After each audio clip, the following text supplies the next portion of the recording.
Greetings, folks. Mason Goodnight here with another episode of Spurgeon, Read My Way, the main show where I'm reading Spurgeon's lectures to my students.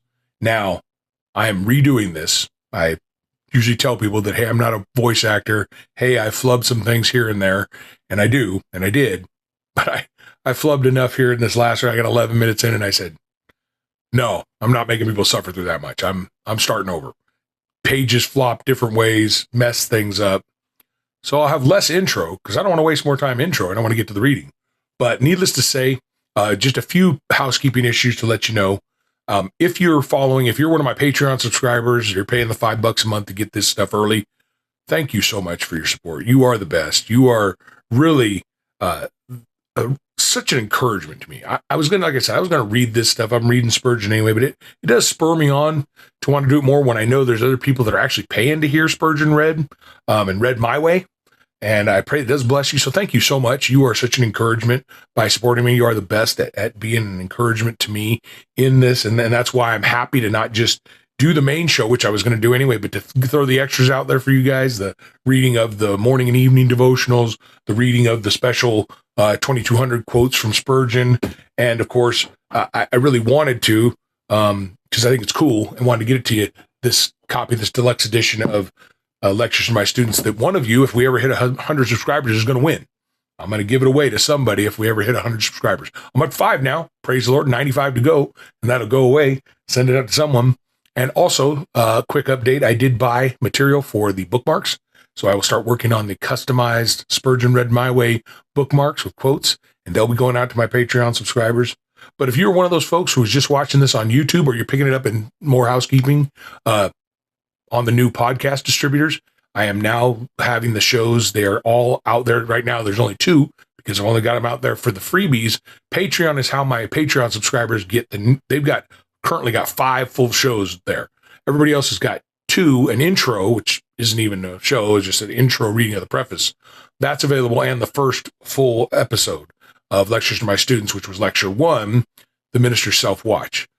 My Patreon subscribers have got the first Lectures to My Students, Minister's Self-Watch, and they already have the next one, which was my favorite up until right now, which is going to be probably my co-favorite of these readings, Lecture 17 on open air preaching and its history. Spurgeon did that one. And now I'm doing Lecture 18, open air preaching, remarks thereon. So I don't know what'll be my favorite, but these 2 definitely will be, I'm sure. I've been listening to a lot of his stuff, a lot of lectures. I've read some before too. I'm just looking forward. I'm excited to read through these. I hope you're enjoying those. So if you've tuned in, you've subscribed on YouTube, or you've subscribed to one of the one of the podcast distributors, whether that was, I know it's on Amazon Podcasts, I know it's on Apple Podcasts, I know it's on Spotify, and it's distributed on some others as well. But I know those 3 monster ones, it's on those, and there's others out there. So if you look up your favorite podcast producer, your podcast distributor, just look up Spurgeon Read My Way. You'll probably find it on there if it's one of the big ones. But it'd definitely be on those big biggies. If you're getting on Spotify, the biggest one, if you get on Amazon, you get on Apple, it's on all of those. So the first 2, the preface reading, the intro reading, and that's actually even a little video. And then the first full episode, Lectures to My Students, the Minister's Self-Watch, is on there. If you have been able to listen to Lecture 17 on open air preaching, that's because you are one of my faithful, and I'm so thankful for, Patreon subscribers. And if you're one of the Patreon subscribers, this is Friday the 21st. It's been a late, busy day. Like I said, I've been out doing evangelism, went out to college today, went out to high school, then did some stuff around the church, then got to go out have dinner with my family. It's a blessing. And now it's 8:45 in the evening, but it is Friday, and I am going to drop this, so it'll be late this evening, but it is on Friday. Barring any catastrophe, my Patreon subscribers are going to get this full episode, as well as what I promise every week, one of those bonus episodes. They're getting the main show on the 1st and 3rd Fridays, where everybody else gets the main show on 2nd and 4th Fridays. And they're getting not just those 1st and 3rd Friday shows, they're also getting every week a podcast drop of the bonus shows of morning and evening readings and Spurgeon quotes, and then more chit chat and things. And again, as Patreon subscribers, thank you so much. And as you're there and you're on Patreon, you can interact with me. That's where I really pay attention. Look at the quote, look at the comments, look at the posts and things like that, you're welcome to get in there in the chat. Love to hear from you. Love to hear ideas. Love to hear encouragement. Just had one brother join up today. Saw him. He said, read it in a New Zealand accent. Friend of mine, big friend of Ray Comfort, as I am as well. So anyway, I'm drinking a little bit of tea today. Maybe that's lending to some British influence or something. I don't know. Probably not. But I hear it's good for the throat. Thank you for your prayers. My voice, I don't think it's still perfect, but it's gotten a lot better. I'm able to read. But like I said, I'm not a pro. I'll fumble along here every once in a while. Unless I fumble really bad like I did last time, I'm not going to start over. But I'm not going to pause this and edit things out. If you're watching, you're going to see me grab the old teacup and take a drink. And if you're listening, you're going to hear a pause as I take a drink and read, and it will not be like an audiobook level reading. But I'm reading my way, reading like me. And I pray that blesses you. I've got the face for radio. Maybe the reading for radio will be good too. So hope you enjoy it. Let's get to it here now without too much further ado. Let's get to the lecture to my students by Spurgeon. This will be, again, Lecture 18, Open Air Preaching, Remarks Thereon. I fear that in some of our less enlightened country churches, there are conservative individuals who almost believe that to preach anywhere except in the chapel would be a shocking innovation, a sure token of heretical tendencies, and a mark of zeal without knowledge. Any young brother who studies his comfort among them must not suggest anything so irregular as a sermon outside the walls of their Zion. In the olden times, we are told, wisdom crieth without, she uttereth her voice in the streets, she crieth in the chief places of concourse, in the openings of the gates. But the wise men of orthodoxy would have wisdom gagged, except beneath the roof of a licensed building. These people believe in a New Testament which says, go out into the highways and hedges and compel them to come in, and yet they dislike a literal obedience to the command. Do they imagine that a special blessing results from sitting upon a particular deal board with a piece of straight-up paneling at their back? An invention of discomfort which ought long ago to have made people prefer to worship outside on the green grass? Do they suppose that grace rebounds from sounding boards or can be beaten out of pulpit cushions in the same fashion as the dust? Are they enamored of the bad air and the stifling stuffiness, which in some of our meeting houses makes them almost as loathsome to the nose and to the lungs as the mass houses of papists, with their cheap and nasty incense? To reply to these objectors is a task for which we have no heart. We prefer foemen worthy of the steel we use upon them, but these are scarcely worth a passing remark. One smiles at their prejudice, but we may yet have to weep over it, if it be allowed to stand in the way of usefulness. No sort of defense is needed for preaching out of doors, but it would need very potent arguments to prove that a man had done his duty who has never preached beyond the walls of his meeting house.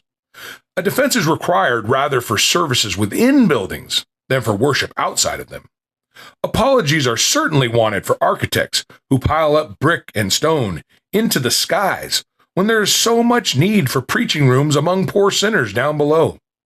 Defense is greatly needed for forests of stone pillars which prevent the preacher's being seen and his voice from being heard, for high-pitched Gothic roofs in which all sound is lost, and men are killed by being compelled to shout till they burst their blood vessels, and also for the willful creation of echoes by exposing hard, sound-refracting surfaces to satisfy the demands of art, to the total overlooking of the comfort of both the audience and the speaker. Surely also some decent excuse is badly wanted for those childish people who must needs waste money in placing hobgoblins and monsters on the outside of their preaching houses, and must have other ridiculous pieces of popery stuck up both inside and outside, to deface rather than to adorn their churches and chapels. But no defense whatever is wanted for using the Heavenly Father's vast audience chamber, for which is in every way so well fitted for the proclamation of a gospel so free, so full, so expansive, so sublime. The usual holding of religious assemblies under cover may be excused in England because our climate is so execrably bad, but it will well to cease from such use when the weather is fine and fixed. and space and quiet can be obtained. We are not like the people of Palestine, who can foresee their weather and are not every hour in danger of a shower. But if we meet sub Jove, as the Latins say, we must expect the Jove of our hour to be Jupiter pluvius. We can always have a deluge if we do not wish for it. But if we fix a service out of doors for next Sunday morning, we have no guarantee that we shall not all be drenched to the skin. It is true that some notable sermons have been preached in the rain, but as general rule, the ardor of our auditors is hardly so great as to endure much damping. Besides, the cold of our winters is too intense for services out of doors all the year round, though in Scotland I have heard of sermons amid the sleet, and John Nelson writes of speaking to a crowd too large to get into the house, though it was dark and snowed. Such things may be done now and then, but exceptions only prove the rule. It is fair also to admit that when people will come within walls, if the house be so commodious that a man could not readily make more persons hear, and if it be always full, there can be no need to go out of doors to preach to fewer than there would be indoors. For all things considered, a comfortable seat screened from the weather and shut in from noise and intrusion is helpful to a man's hearing in the gospel with solemnity and quiet thought. A well-ventilated, well-managed building is an advantage if the crowds can be accommodated and can be induced to come. But these conditions are very rarely met, and therefore my voice is for the fields.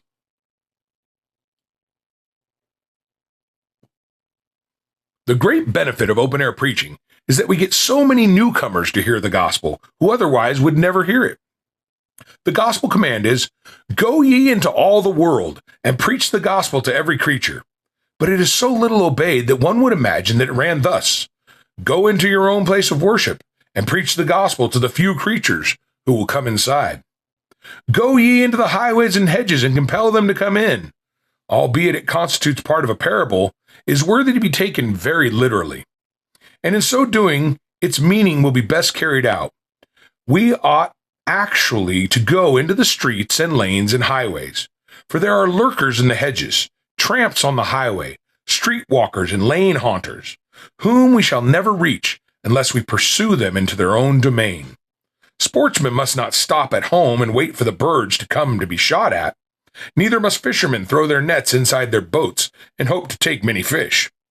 Traders go to the markets. They follow their customers and go out after business if it will not come to them. And so must we. Some of our brethren are prosing on to empty pews and musty hassocks, while they might be conferring lasting benefit upon hundreds by quitting the old walls for a while and seeking living stones for Jesus. Let them come out of Rehoboth and find room at the street corner. Let them leave Salem and seek the peace of neglected souls. Let them dream no longer at Bethel, but make an open space to be none other than the house of God. Let them come down from Mount Zion and up from Anon, and even away from Trinity and St. Agnes and St. Michael and all angels, and St. Margaret Pattens and St. Vadast and St. Ethelberga and all the rest of them, and try to find new saints among the sinners who are perishing for lack of knowledge. I have known street preaching in London remarkably blessed to persons whose character and condition would quite preclude their having been found in a place of worship. I know, for instance, a Jewish friend who, on coming from Poland, understood nothing whatever of the English language. In going about the streets on the Sunday, he noticed the numerous groups listening to the earnest speakers. He had never seen such a thing in his own country, where the Russian police would be alarmed if groups were seen in conversation, and he was therefore all the more interested. As he acquired a little English, he became more and more constant in his attendance upon street speakers. Indeed, it was very much with the view of learning the language that he listened at the first. I am afraid that English which he acquired was not of the very best, which judgment I form as much from what I have heard open-air oratory as from having listened to our Jewish friend himself, whose theology is better than his English. However, that Israelite indeed has always reason to commend the street preachers. How many other strangers and foreigners may, by the same instrumentality, have become fellow citizens with the saints and of the household of God, we cannot tell. Romanists also are met with in this manner more frequently than some would suppose. It is seldom prudent to publish cases of conversion among papists, but my own observation leads me to believe that they are far more common than they were 10 years ago, and the gracious work is frequently commenced by what is heard of the gospel at our street corners. Infidels also are constantly yielding to the word of the Lord, thus brought home to them. The street evangelist, moreover, wins attention from those eccentric people whose religion can neither be described nor imagined. Some people hate the very sight of our churches and meeting houses, but will stand in a crowd to hear what is said, and are often most impressed when they affect the greatest contempt.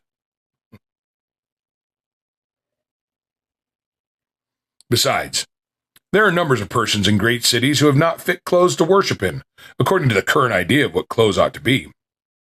And not a few of those persons, as well as their garments, are so filthy, so odorous, so unapproachable, that the greatest philanthropist and the most leveling democrat might desire to have a little space between himself and their lively individualities. There are others who, whatever raiment they wear, would not go into a chapel upon any consideration, for they consider it to be a sort of punishment to attend divine service. Possibly they remember the dull Sundays of their childhood and the dreary sermons they have heard when for a few times they have entered a church. But it is certain that they look upon persons who attend places of worship as getting off the punishment they ought to endure in the next world by suffering it in this world instead.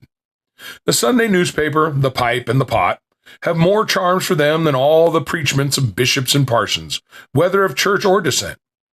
The open-air evangelist frequently picks up these members of the no-church party, and in so doing he often finds some of the richest gems that will at last adorn the Redeemer's crown. Jewels which by reason of their roughness are apt to be unnoticed by a more fastidious class of soul winners. Jonah in the streets of Nineveh was heard by multitudes who would never have known of his existence if he had hired a hall. John the Baptist by the Jordan awakened an interest which would never have been aroused had he kept to the synagogue. And those who went from city to city, proclaiming everywhere the word of the Lord Jesus, would never have turned the world upside down if they had felt it needful to confine themselves to iron rooms adorned with the orthodox announcement, "The gospel of the grace of God will, DV, be preached here next Lord's Day evening."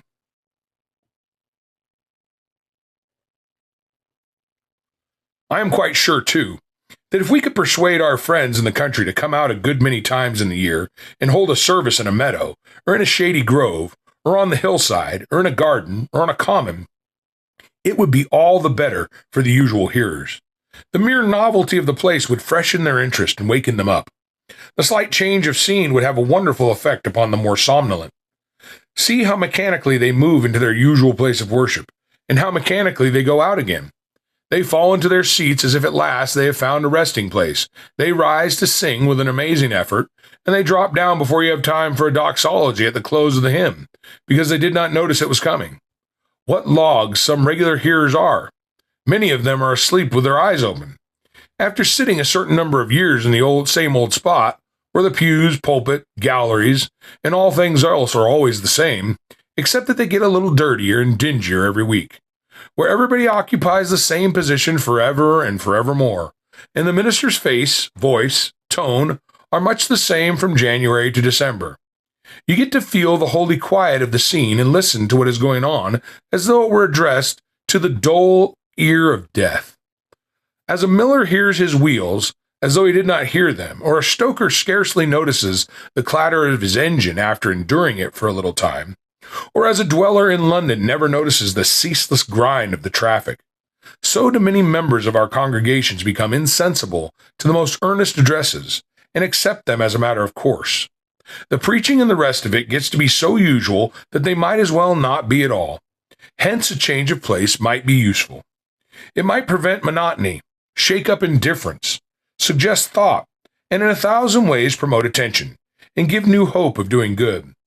A great fire which should burn some of our chapels to the ground might not be the greatest calamity which has ever occurred, if it only aroused some of those rivals of the 7 sleepers of Ephesus, who will never be moved so long as the old house and the old pews hold together. Besides, the fresh air and plenty of it is a grand thing for every mortal man, woman, and child. I preached in Scotland twice on a Sabbath day at Blainmore, on a little height by the side of the sea, and after discoursing with all my might at large congregations to be counted by thousands, I did not feel one half so much exhausted as I often am when addressing a few hundreds in some horrible black hole of Calcutta called a chapel. I trace my freshness and freedom from lassitude at Blairmore to the fact that the windows could not be shut down by persons afraid of draughts, and that the roof was as high as the heavens are above the earth.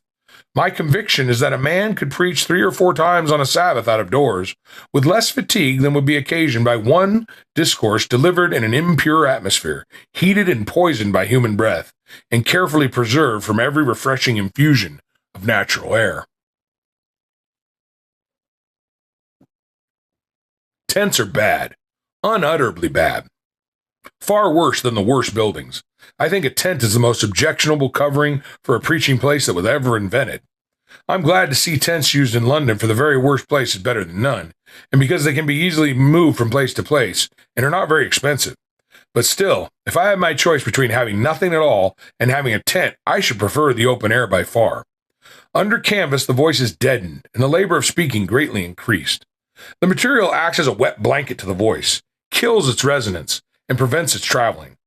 With fearful exertion, in the sweltering air generated in a tent, you will be more likely to be killed than to be heard.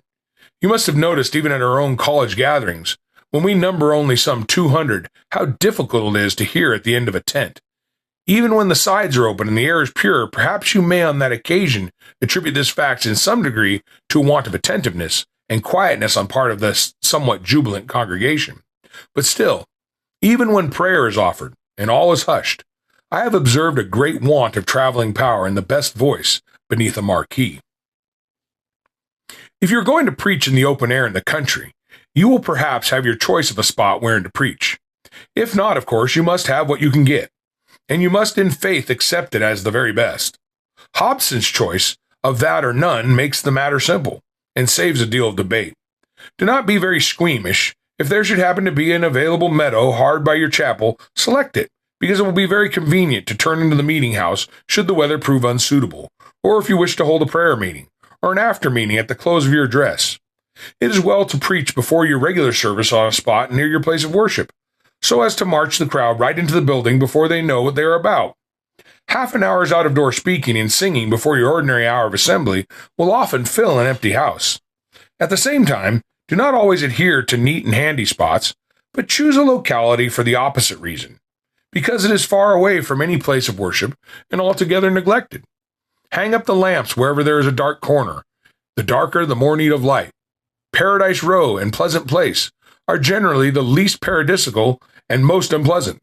Thither your steps be turned. Let the dwellers in the valley of the shadow of death perceive that light has sprung up for them.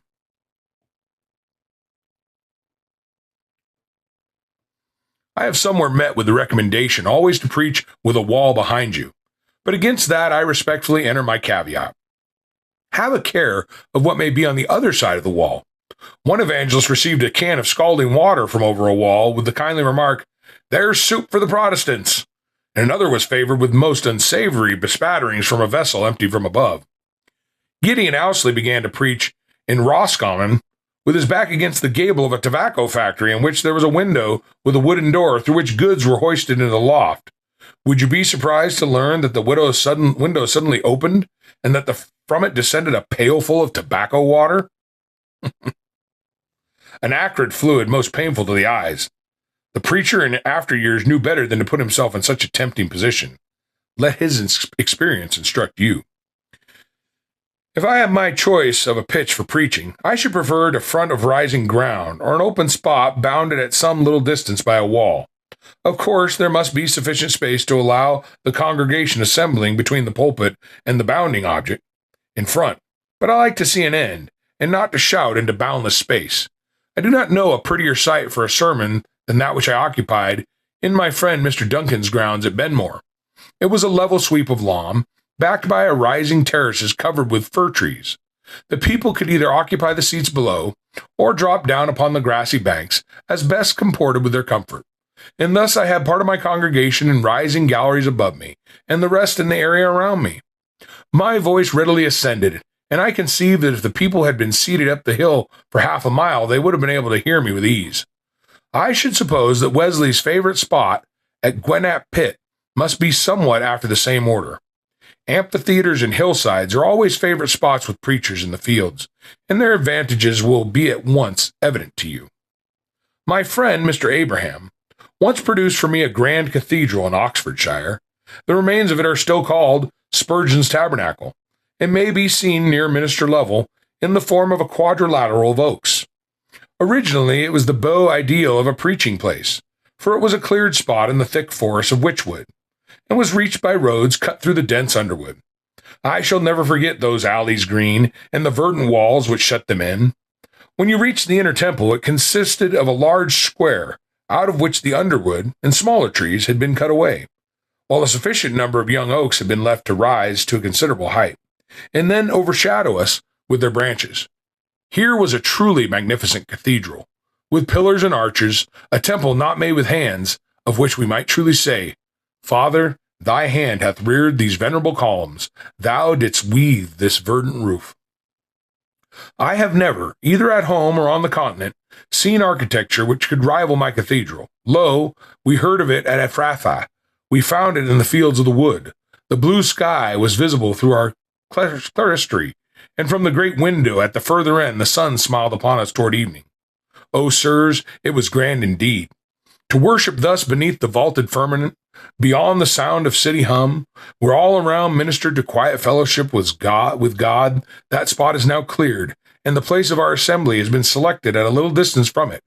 It is of much the same character, only that my boundary walls of forest growth have disappeared to give place to an open expanse of plowed fields. Only the pillars and the roof of my temple remain, but I am still glad, like the Druids, to worship among the oak trees. This year a dove has built her nest just above my head, and she continued flying to and fro to feed her young. While the sermon proceeded, why not? Where should she be more at home than where the Lord of Love and Prince of Peace was adored? It is true my arched cathedral is not waterproof, and other showers beside those of grace will descend upon the congregation. But this has its advantages, for it makes us the more grateful when the day is propitious, and the very precariousness of the weather excites a large amount of earnest prayer.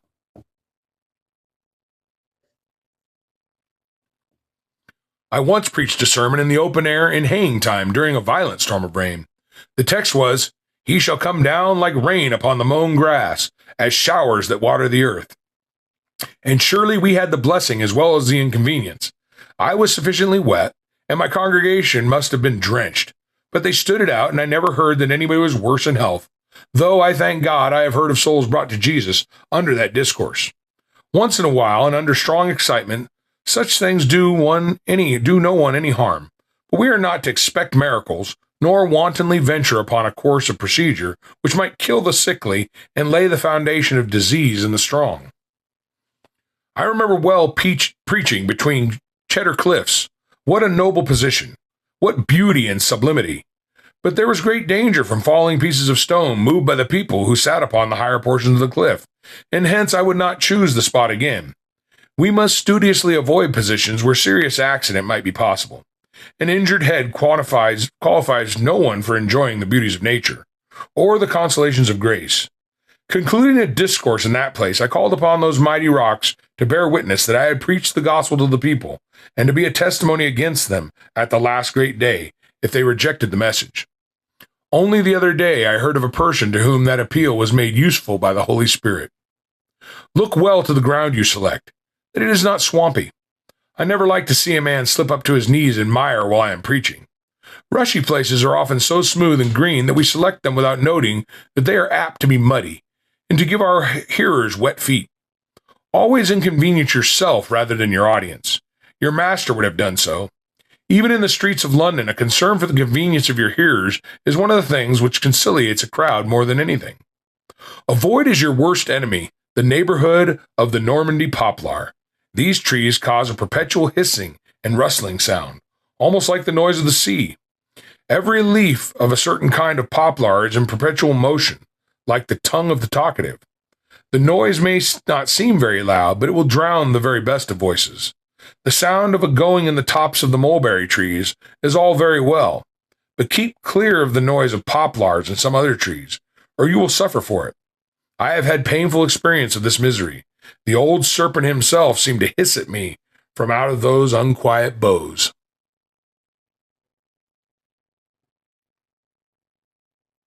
Practice preachers do not care to have the sun directly in their face if they can help it.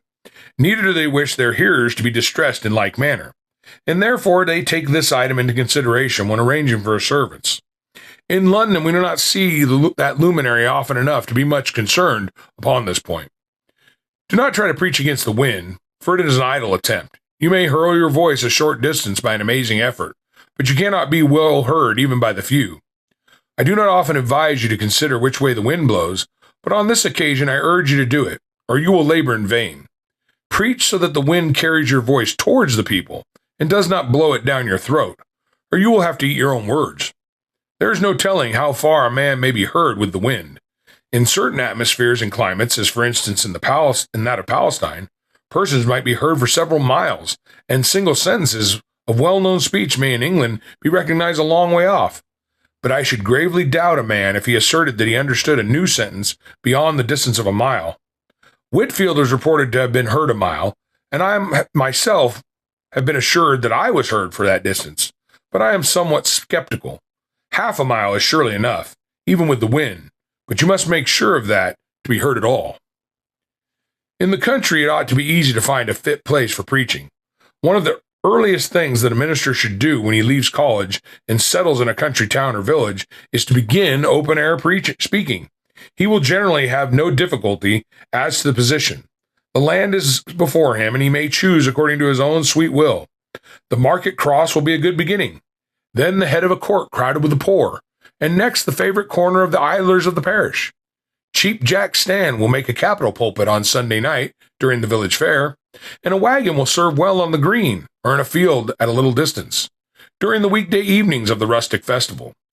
A capital place for an alfresco discourse is the green where the old elm trees felled long ago are still lying in reserve, as if they were meant to be seats for your congregation. So also is the burial ground of the meeting house where the rude forefathers of the hamlet sleep. Consecrate it to the living, and let the people enjoy meditations among the tombs. Make no excuses, then, but get to work at once.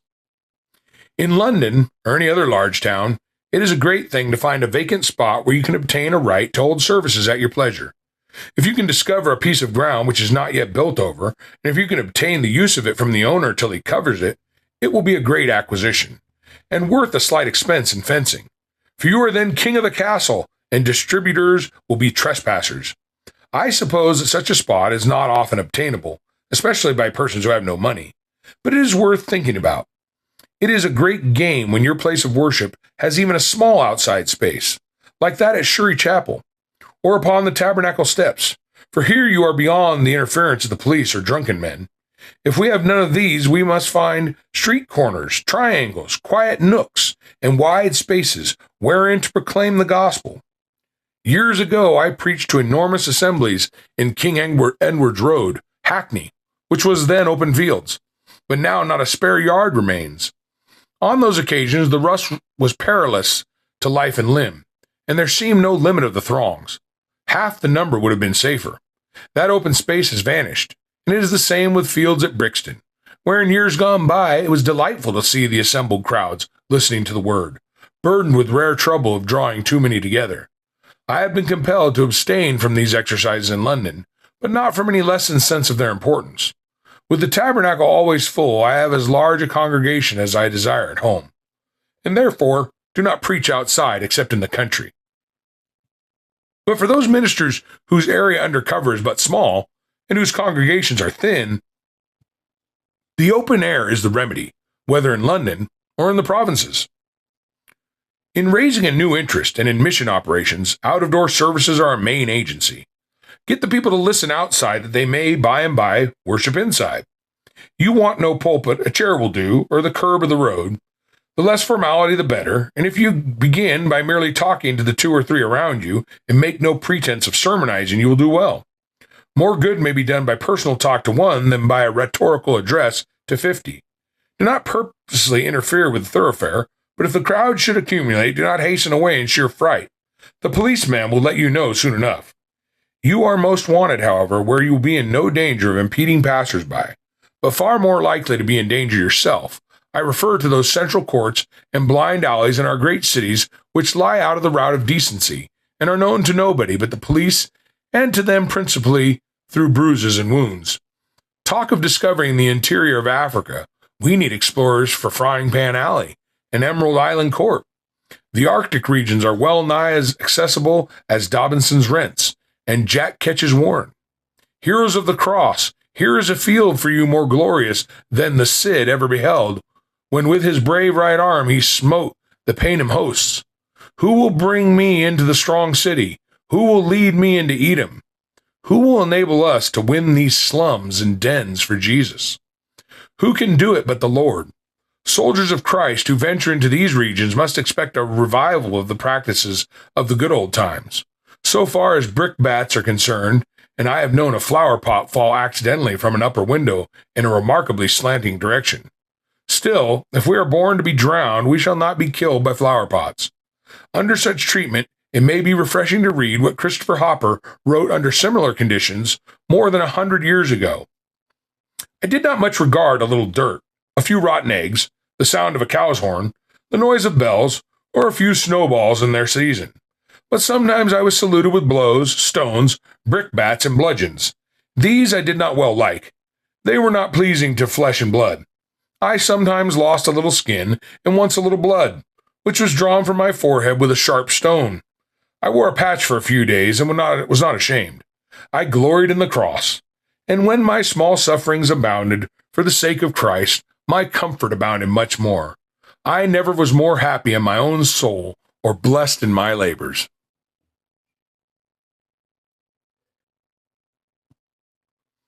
I am somewhat pleased when I occasionally hear of a brother being locked up by the police, for it does him good.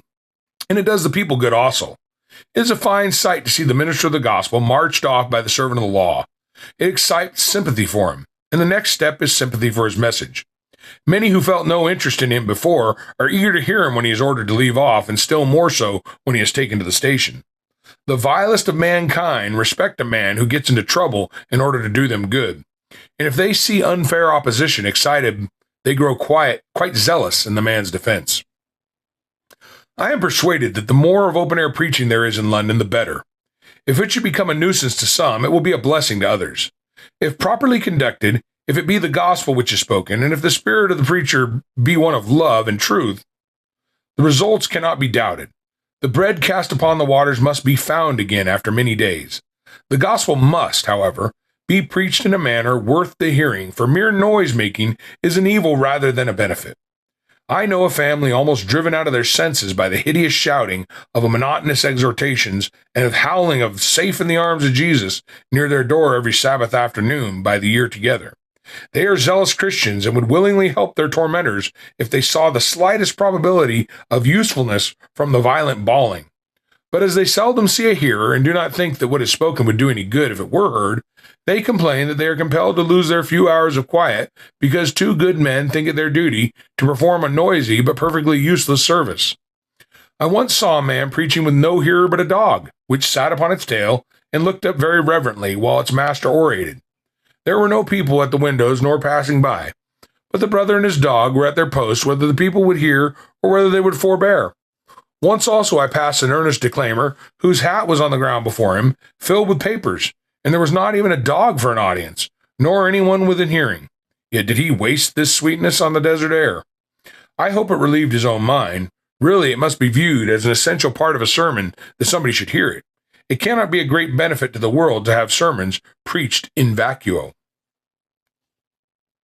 As to style preaching out of doors, it should certainly be very different from much of that which prevails within. And perhaps if a speaker were to acquire a style fully adapted to a street audience, he would be wise to bring it indoors with him. A great deal of sermonizing may be defined as saying nothing at extreme length, but out of doors verbosity is not admired. You must say something and have done with it and go to say something more, or your hearers will let you know. Now then, cries a street critic, let us have it, old fellow, or else the observation is made, now then, pitch it out. You better go home and learn your lesson. Cut it short. Cut it short, old boy, is a very common admonition. And I wish the presenters of this advice, gratis, could let it be heard inside Ebenezer and Zoar and some other places sacred to long-winded orations, where these outspoken criticisms were not employed. The hearers rebuke prosiness by quietly walking away. Very unpleasant this, to find your congregation dispersing, but a very plain intimation that your eyes are also much dispersed. In the street, a man must keep himself alive. and use many illustrations and anecdotes, and sprinkle a quaint remark here and there. To dwell long on a point will never do. Reasoning must be brief, clear, and soon be done with. The discourse must not be labored or involved. Neither must the second head depend upon the first, for the audience is a changing one, and each point must be complete in itself. The chain of thought must be taken to pieces, and each link melted down and turned into bullets. You will need not so much Saladin's saber to cut through a muslin handkerchief as Coeur de Lion's battle axe to break a bar of iron. Come to the point at once, and come there with all your might.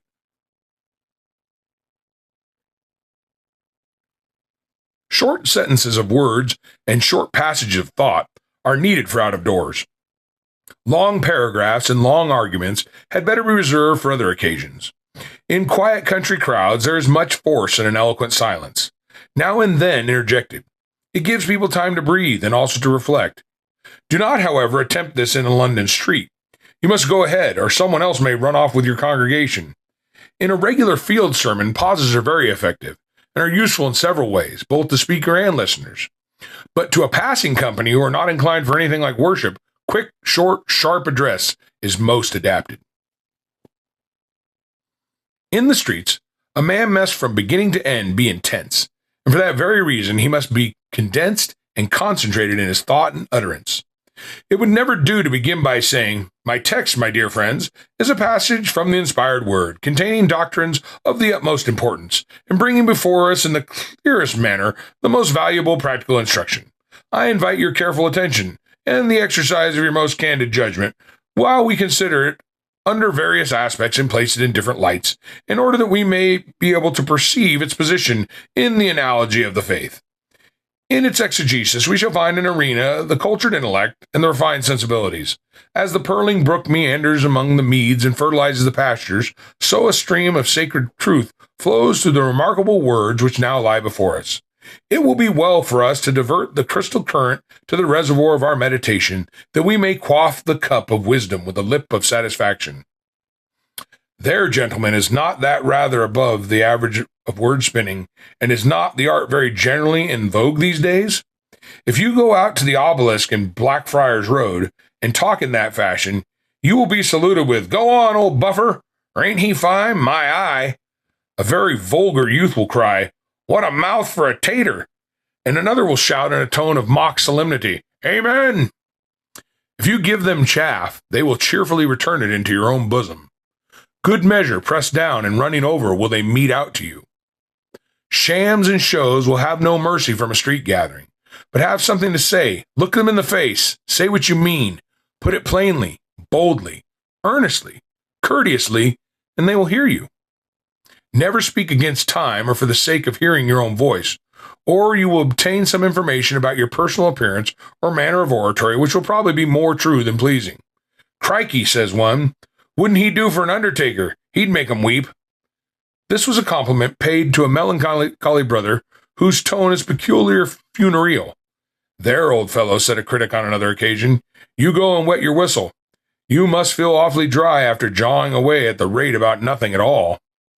This also was specially appropriate to a very heavy brother, of whom we had aforetime remarked that he would make a good martyr, for there was no doubt of his burning well. He was so dry. It is sad, very sad, that such rude remarks should be made, but there is a wicked vein in some of us, which makes us take note that the vulgar observations are often very true, and hold as 'twere the mirror up to nature. As character often gives you a more vivid idea of a man than a photograph would afford you, so do these rough mob critics hit off an orator to the life by their exaggerated censures.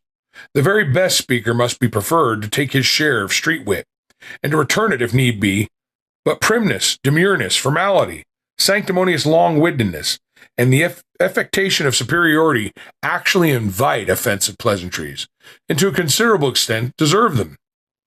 Chadband or Stiggins in rusty black, with plastered hair and huge choker, is as natural an object of derision as Mr. Guido Fawkes himself. A very great man in his own esteem will provoke immediate opposition, and the affectation of supernatural saintliness will have the same effect. The less you are like a parson, the more likely you are to be heard, and if you are known to be a minister, the more you show yourself to be a man, the better. What do you get for that, governor? is sure to be asked. If you appear to be a cleric, and it will be well to tell them at once that this is extra, that you are doing overtime, and that there is to be no collection. You'd do more good if you gave us some bread or a drop of beer instead of them tracts, is constantly remarked. But a manly manner and the outspoken declaration that you seek no wages but their good will silence that stale objection.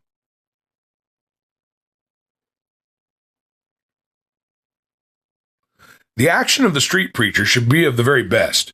It should be purely natural and unconstrained. No speaker should stand up in the street in a grotesque manner, or he will weaken himself and invite attack. The street preacher should not intimate his own minister, or the crowd will spy out the imitation very speedily. If the brother is anywhere near home, neither should he strike an attitude as little boys do who say, "My name is Norval." The stiff, straight posture with the regular up and down motion of arm and hand is too commonly adopted, and I would even more condemn the wild, raving maniac action which some are so fond of, which seems to be a cross between Whitfield with both his arms in the air and St. George with both his feet violently engaged in trampling on the dragon. Some good men are grotesque by nature, and others take great pains to make themselves so. The wicked Londoners say, "What a cure! I only wish I knew of a cure for the evil." All mannerisms should be avoided. Just now I observed that nothing can be done without a very large Bagster's Bible with a limp cover. There seems to be some special charm about the larger size, though it almost needs a little perambulator in which to push it about. With such a Bible full of ribbons, select a standing in the 7 dials after the pattern of a divine so graphically described by Mr. McCree. Take off your hat, put your Bible in it, and place it on the ground. Let the kind friend who approaches you on the right hold your umbrella. See how eager the dear man is to do so. Is it not pleasing? He assures you he is never so happy as when he is helping good men to do good. Now close your eyes in prayer. When your devotions are over, somebody will have profited by the occasion. Where is your affectionate friend who held your umbrella and your hymn book? Where is that well-brushed hat and that orthodox Bagster? Where? Oh, where? Echo answers, where? The catastrophe which I have thus described suggests that a brother had better accompany you in your earlier ministries, that one may watch while the other prays. If a number of friends will go with you and make a ring around you, it will be a great acquisition, and if these can sing, it will still be further helpful. The friendly company will attract others, will help to secure order, and will do good service by sounding forth sermons and song. It will be very desirable to speak so as to be heard, but there is no use in incessant bawling. The best street preaching is not that which is done at the top of your voice, for it must be impossible to lay the proper emphasis upon telling passages when all along you are shouting with all your might. When there are no hearers near you, and yet people stand upon the other side of the road and listen, would it not be as well to cross over and so save a little of the strength which is now wasted? A quiet, penetrating conversational style would seem to be the most telling. Men do not bawl and halloa when they are pleading in deepest earnestness. They have generally, at such times, less wind and a little more rain, less rant and a few more tears. On, with one monotonous shout, and you will weary everybody and wear out yourself. Be wise now, therefore, O ye who would succeed in declaring your master's message among the multitude, and use your voices as common sense would dictate. In a tract published by that excellent society, the Open Air Mission, I noticed the following. Qualifications for open air preachers. 1. A good voice. 2. Naturalness of manner. 3. Self-possession. 4. A good knowledge of Scripture and of common things. 5. Ability to adapt himself to any congregation. 6. Good illustrative powers. 7. Zeal, prudence, and common sense. 8. A large, loving heart. 9. Sincere belief in all he says. 10. Entire dependence on the Holy Spirit for success.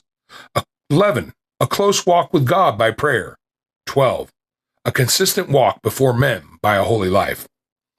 If any man has all these qualifications, the Queen had better make a bishop of him at once. Yet there is no one of these qualities which could well be dispensed with. Interruptions are pretty sure to occur in the streets of London. At certain places all will go well for months, but in other positions the fight begins as soon as the speaker opens his mouth. There are seasons of opposition, different schools of adversaries rise and fall, and accordingly there is disorder or quiet. The best tact will not always avail to prevent disturbance. When men are drunk, there is no reasoning with them, and of furious Irish papists we may say much the same. Little is to be done with such unless the crowd around will cooperate, as oftentimes they will, in removing the obstructor. Certain characters, if they find that preaching is going on, will interrupt by hook or by crook. They go on purpose, and if answered once and again, they still persevere. One constant rule is to always be courteous and good-tempered, for if you become cross or angry, it is all over with you. Another rule is to keep to your subject and never be drawn into side issues. Preach Christ or nothing. Don't dispute or discuss except with your eyes on the cross. If driven off for a moment, always be on the watch to get back to your sole topic. Tell them the old story, and if they will not hear that, move on. Yet be adroit and take them with guile. Seek the one object by many roads. A little mother wit is often the best resource and will work wonders with a crowd. Bonhomie is the next best thing to grace on such occasions. A brother of my acquaintance silenced a violent Romanist by offering him his stand and requesting him to preach. The man's comrades, for the very fun of the thing, urged him on. But as he declined, the dog in the manger fable was narrated and the disturber disappeared. If it be a real skeptic who is assailing you, it is prudence to shun debate as much as possible, or ask him questions in return, for your business is not to argue, but to proclaim the gospel. Mr. John McGregor says, skeptics are of many kinds. Some of them ask questions to get answers, and others put difficulties to puzzle the people. An honest skeptic said to me in a crowd in Hyde Park, I have been trying to believe for these 10 years, but there is a contradiction I cannot get over, and it is this. We are told that printing was invented not 500 years ago, and yet the Bible is 5,000 years old, and I cannot for the life of me see how this can be. Nay, the crowd did not laugh at this man. Very few people in a crowd know much more than he did about the Bible. But how deeply they drank in a half-hour's account of the scripture manuscripts, their preservation, their translations and versions, their dispersion and collection, their collation and transmission, and the overwhelming evidence of their genuine truth.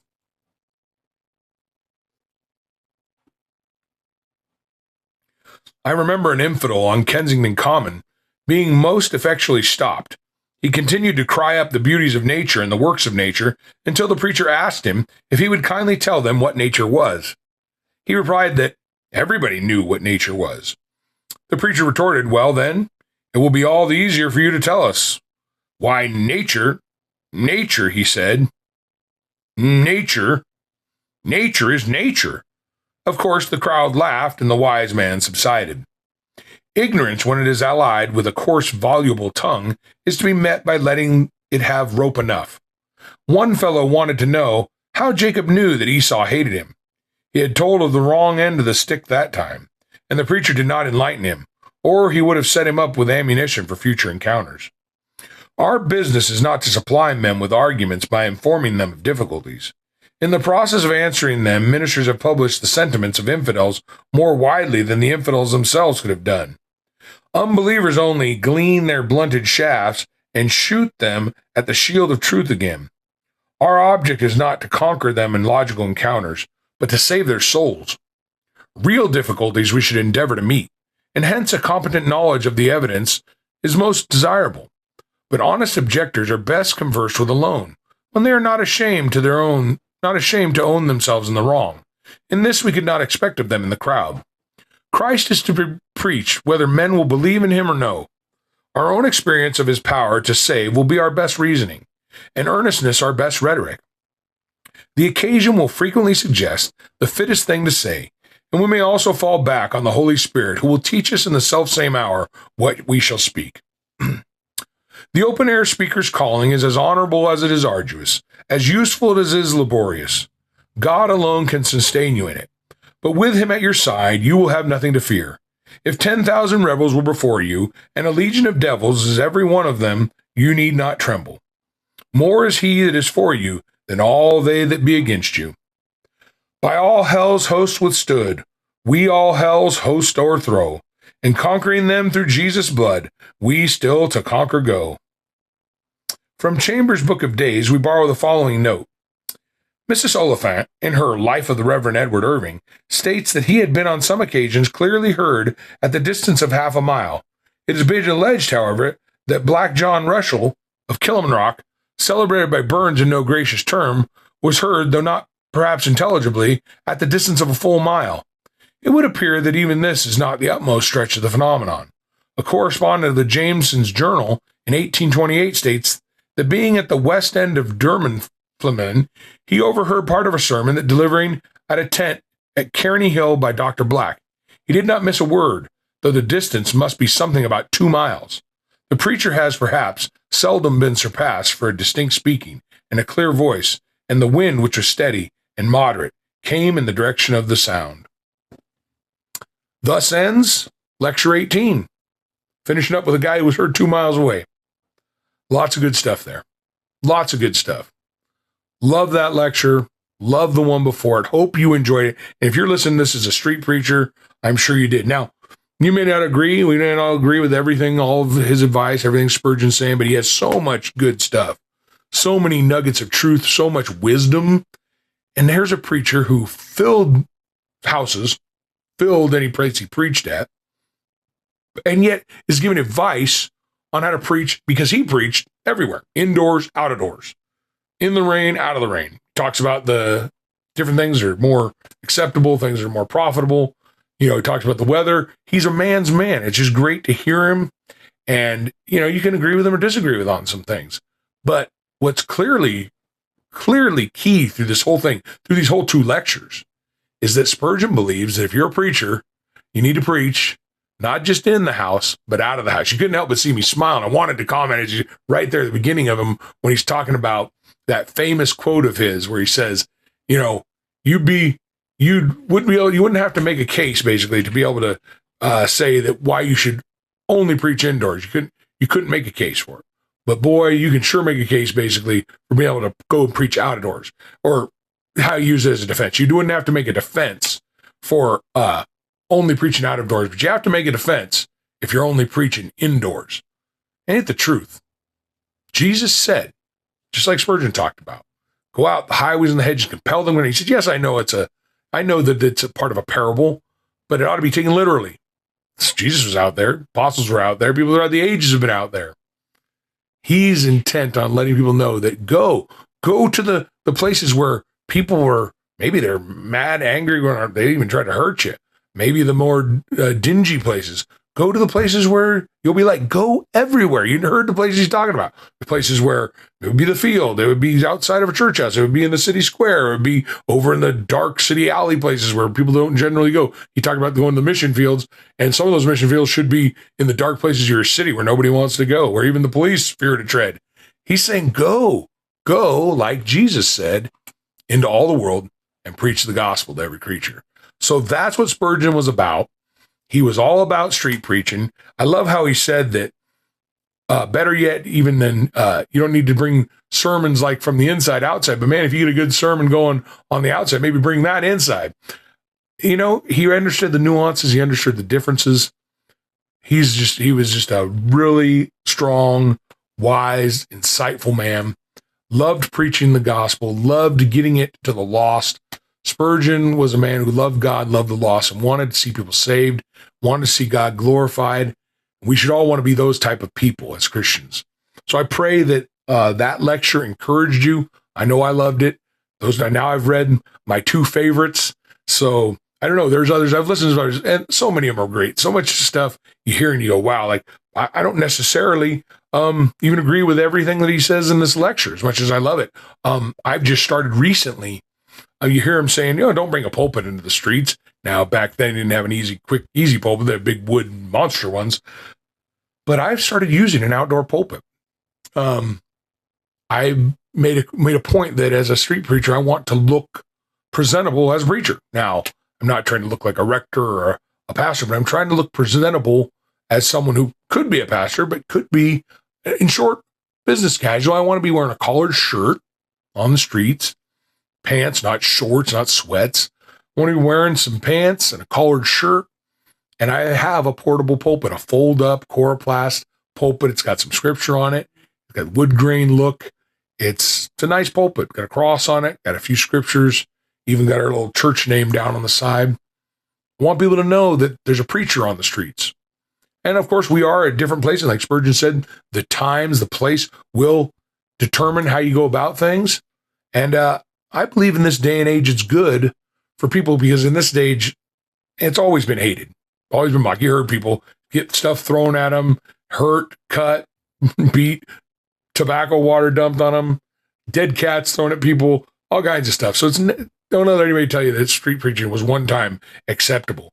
It's never been acceptable. There might have been more crowds gather in certain times because it happens so much more prolifically, but it's never been acceptable by the people who hate hearing the gospel preached. And people react that way. But Spurgeon says, go out there and preach it.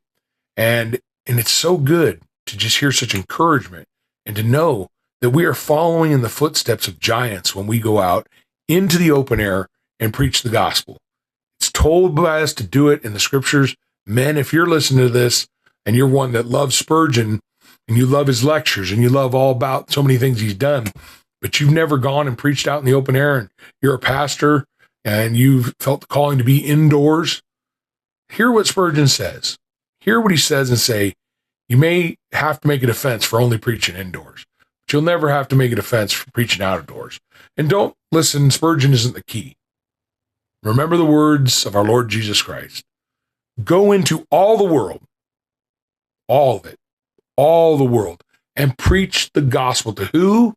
To all the creation, to every creature. Pretty wide open. All the creatures aren't in your church house. All the creatures aren't indoors. They aren't at your house. They aren't at the coffee shop. They aren't in the relationships you're building. They are out in the world, out on the streets, going by in cars, at the street corners, going to and fro, in the highways and the hedges. Go and compel them to come into the kingdom, my friends. God bless you guys. Thanks you again for watching this. Thank you to everybody, whether you're watching this, like I said, on one of the fourth weeks, you're catching this a couple weeks from now, or especially if you're my Patreon subscribers who are pitching in $5 a month to get this early and to be supported. Thank you again so much for your support. Thank you for everybody who's watching this. It's been over an hour. That's a good enough length for a podcast. I'm going to go now from here, shut down, turn off, get my other section, and I am going to be recording now my special bonus show for the Patreon only subscribers. So go over to Patreon, look up Spurgeon Read My Way, sign up at $5 a month, get in and start getting stuff early, get entered into the drawings. Here's some of the readings from the quote book, entered into the drawings for the Spurgeon's Lectures to My Students Deluxe Edition, and the bookmarks I'm working on now. So God bless you all. Thanks again so much. Have a great evening or day, whenever you happen to be listening to this. Bye now, friends. God bless you.